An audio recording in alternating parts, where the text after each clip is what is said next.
What I believe about our world would be seen as ludicrous by many and terrifying by most.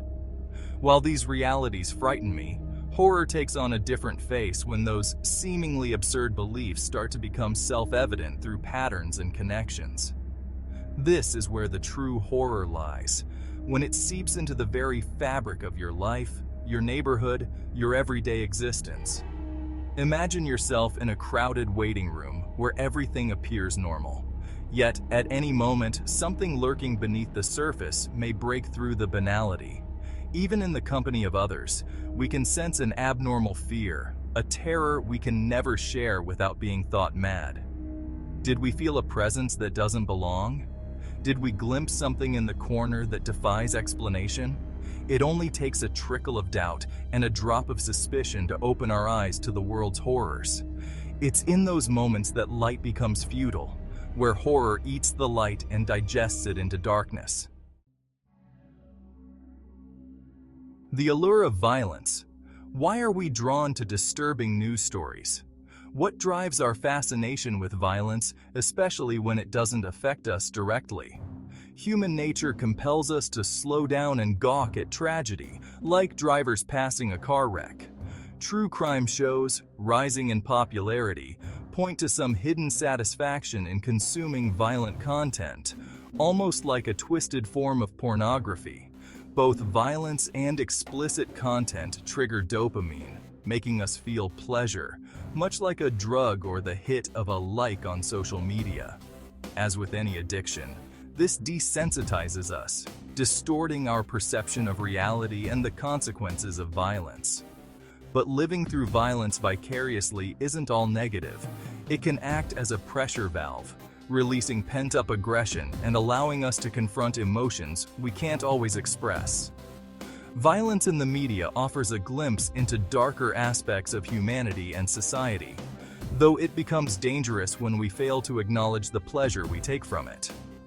For example, a friend asks, "What did you think of the murder on TV last night?" You reply, "It was terrible, so disgusting I couldn't even watch." But when pressed, you admit, "Of course, I watched the whole show." It's human nature to be drawn to the misfortune of others. Picture walking your dog when you suddenly hear the screech of tires. Both you and the dog freeze. While the dog doesn't understand the sound, you wait, anticipating the inevitable crash.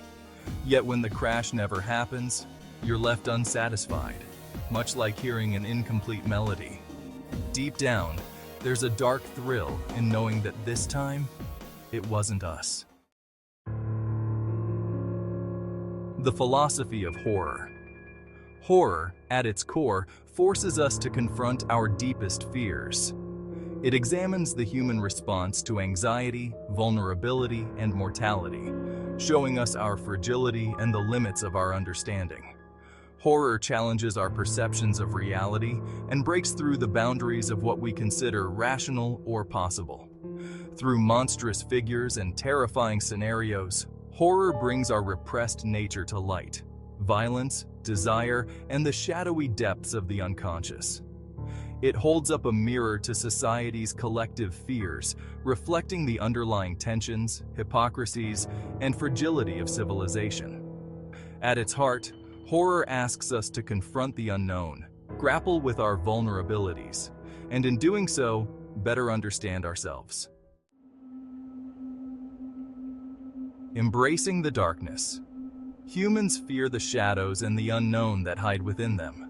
We like to control what we can see, but what about what we can't?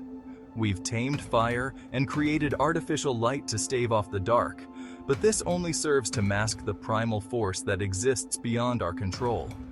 We are born in darkness, eyes closed to the light. In this way, like plants, we bloom in shadow. We don't choose to enter this life, but in time, it's within our power to be reborn. Embracing darkness is crucial for living consciously. Only in the dark do we see the universe beyond the artificial glow of day. By sitting with the darkness, feeling the fear, and recognizing the primal essence within, we begin to bloom. Darkness isn't something to be overcome, but rather a guide, showing us what's been hidden all along.